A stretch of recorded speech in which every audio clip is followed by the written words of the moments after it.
ওয়াকফ আইনের বিরোধিতা করে সারা দেশে ওয়াকফ সম্পত্তি রক্ষার লক্ষ্যে অল ইন্ডিয়ান মুসলিম পার্সোনাল ল বোর্ডের পক্ষ থেকে আজ এক প্রতিনিধি দল রাজ্যপাল সিভি আনন্দ বোসের সাথে সাক্ষাৎ করতে আসেন এবং একটি স্মারকলিপি জমা দেয়। তারা চাইছেন রাজ্যপালের হাত ধরে রাষ্ট্রপতির দৃষ্টি আকর্ষণ করতে।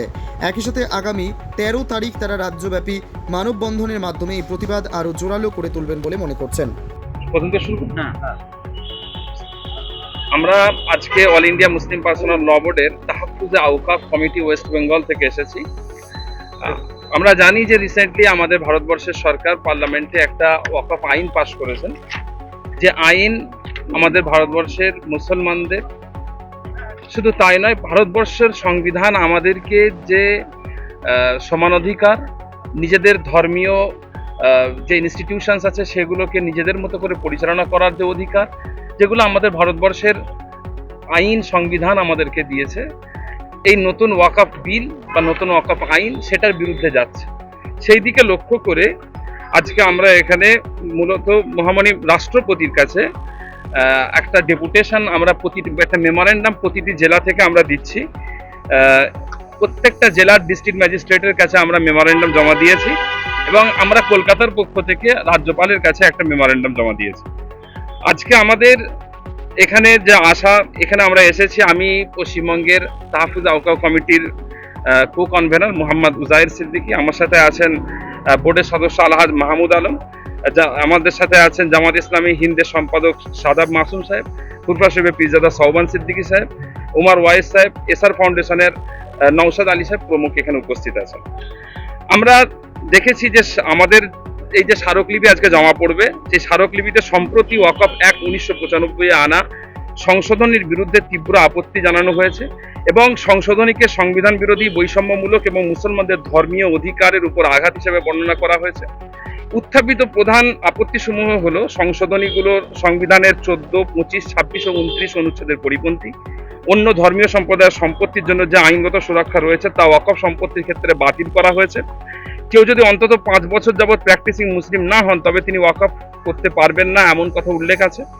এই সংশোধনীগুলি মুসলিমদের অধিকার সীমিত করে, অথচ অন্যান্য ধর্মীয় গোষ্ঠীর জন্য তা বহাল রাখা হয়েছে। ওয়াকফ সম্পত্তির জন্য লিমিটেশন অ্যাক্ট অনুযায়ী যে ছাড় ছিল তা তুলে নেওয়া হয়েছে। যদি সরকার ওয়াকফ সম্পত্তি দখল করে তবে সরকার সেটির মালিকানা দাবি করতে পারে, কারণ এখন থেকে বিরোধ নিষ্পত্তির ক্ষমতা একমাত্র মনোনীত অফিসারের হাতে এবং ওয়াকফ বা ইউজারের ক্ষেত্রে এখন নিবন্ধন বাধ্যতামূলক এবং বিরোধ দেখা দিলে এই সম্পত্তি ওয়াকফের মর্যাদা হারাতে পারে। এই সমস্ত দাবিগুলো আমরা রাজ্যপালকে রেখেছি এবং আমাদের মূল দাবি হলো যে আমাদের যে নতুন ওয়াকফ অ্যামেন্ডমেন্ট অ্যাক্ট আছে তার মধ্যে থেকে এই যে আমাদের যে পয়েন্টগুলোকে উল্লেখ করেছি সেগুলোকে আমাদের বিলম্বে প্রত্যাহার করতে হবে, এটা আমাদের দাবি।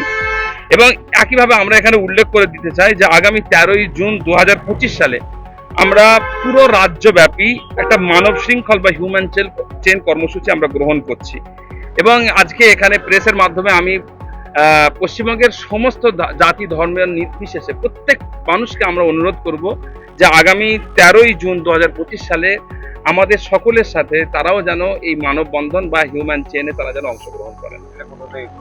তোমার আমার সকলেরই একটাই পছন্দ, মাদার্স চয়েস।